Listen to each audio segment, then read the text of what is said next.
Yo, what's up, you guys? So today we're talking about work-life balance and how you can achieve this if you have an extreme amount of life responsibilities and work responsibilities on top of wanting to be a professional creator of some kind.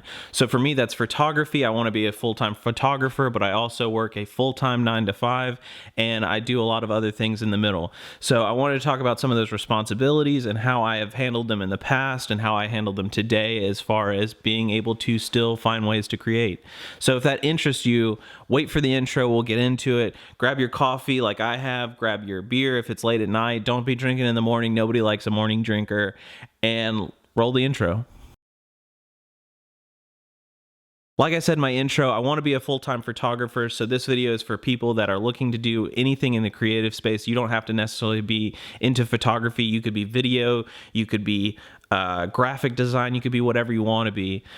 I'm just talking necessarily about photography because that's what I want to do and how I go about work-life balance with that style. So essentially, I have a 9 to 5 here in North Carolina. I just moved in with my girlfriend, Allison. So we've worked on basically unpacking for the last couple of weeks. We've worked on getting little projects done, things that we both wanted to do around the house. One of which was putting up a massive TV over the fireplace, which was a huge pain, but it actually came out really nice. So there's a lot of those little things that we've been working on. And then on top of that, we have 2 dogs now. We got Kirby in September, so he's about 9 months now, and we just got Brody, and he is 1.5 years, and he is awesome. But take all of that into the account that you have to work a full-time job and deal with all of your house things like cleaning and just keeping up your normal life and being able to keep relationships with people that you want to keep relationships with. And then on top of that, you also want to be your own person and work a creative workflow. So how do you handle all those things?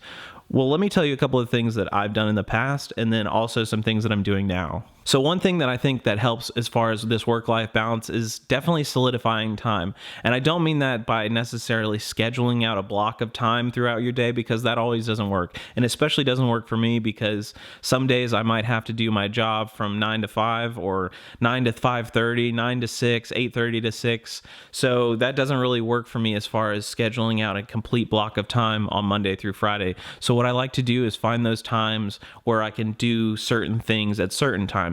So one thing that I like to do, especially now that I have this job and I have the responsibilities here, is trying to find times in between doing those things where even if it's 5 minutes, I can spend 5 minutes thinking about a video idea or thinking about a photo that I want to take or thinking about some how-to or tutorial for TikTok. So it's solidifying time in places where normally you might be doing something else that might not be aimed at what you're trying to do.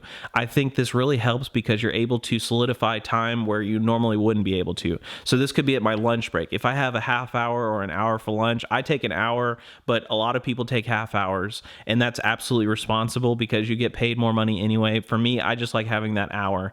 So for that point of time, I eat, and then I'm also working on whatever I'm going to work on for my creative self later, because that's a time where I can't be doing anything else. I'm not at work technically, but I can't go home and do something. This is my time to think about whatever I want to think about. Like I might do a TikTok. If you guys follow me on TikTok, you might have seen some of the ones that I've done for my car, and that's because that's an easy time for me to do a 15-30 second video explaining something that I've done or answering a comment or something like that. So that's something for me to be able to do for my creative life in the middle of a time where I can't really do anything else. And a caveat to this is that these are micro moments meant for micro pieces of content. That's why Instagram Reels, TikToks, and YouTube Shorts work really well in this period of time, because these are things that you work on really quickly and upload instead of like longer form pieces of content, which we'll talk about. But I wanted to make sure that I made that a point that this is really great for things like that, or even like text posts to Twitter or Facebook or wherever you post those to.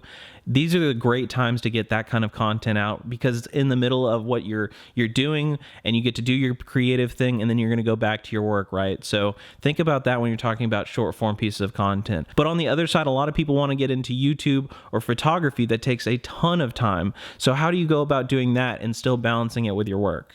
And with that, I want to give you a point on how I've been able to do it amongst all of the things that are going on in my life today, as far as a new pup, a new house, a new job, and I want to work on YouTube and photography, is that I've been able to solidify more time by looking for it. So this means in your day-to-day, what you have to do is go about finding that time in the day where you have the time to sit down and do something. So I know a lot of the times we hear these things and we kind of like brush them off because we're already like absolutely tired from our job or from kids or from pups or from house moving or whatever the thing is. Like everybody has the cross to bear, and I believe in that.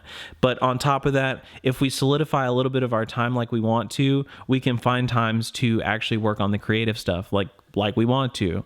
And when it comes to long form content and being able to solidify that time for those kinds of things like photography, where I need several hours to like walk around and take photos, and then I need some more time to like edit photos and cull through photos, batch photos, all of those things before I can even get to the part of actually creating the content to edit or to post, I need all of that time. So one thing that I used to do in the past that I don't do now is I would honestly do all of those things together. So I might spend an entire day or 2 days working on a collection of photos. And if I were a sole photographer, I could absolutely do that. But since I have to work around my life and do all these other things with the pups and Allison and the house, we have to find times to be able to break up the process. So that's what I think I do now that I think really helps me out, and I think it will help you out. And by that, I essentially mean if you're talking about long form content, maybe like a YouTube video where it might take you, let's say, a total of 6 hours because you're going to film the video, you're going to edit the video, you're going to watch the video, you're going to upload the video, you're going to make your thumbnail, you're going to do all of those things. If that takes you 6 hours, that takes a whole lot of time in your day that you might not have. So what I want to tell you is that by doing, like breaking up the process, by doing this will help you out. So instead of doing all of that over the course of a day or two, spread it out. So essentially do an hour of filming, do 2 hours of filming if you have that kind of time. And then on top of that, if you wanted to do something like spend an hour or two editing while everybody else in your house is doing all of their things, they're leaving you alone so you can do your stuff. And then on the next night, you edit a little bit more. And then on the third night or the fourth night, you're posting. So if you do this consecutively, you won't find that content break, which we don't necessarily want. We always want to be creating and we always want to be posting content. So by being able to break up the process into a longer like piece, but always still doing something, you're always going to have content to post. So I think this has helped me out a ton with work life that I like have to do now, in that I don't get that time to sit down for 6 hours, but I definitely have an hour of time on a Monday or 2 hours of time on a Sunday or whatever the thing is to sit down and do those pieces of content. And with that, I give you my how-to work-life balance for photographers, videographers, graphic designers, content creators of all kind. So I'm going to actually hit up the mop right now because I told Allison I would do it before she gets home, and I only have maybe 30 minutes. So I'm going to knock this out really quick. But in the meantime, if you haven't already, make sure you hit that subscribe button so you get all of the new content. Make sure you hit the bell so you're the first to get notified.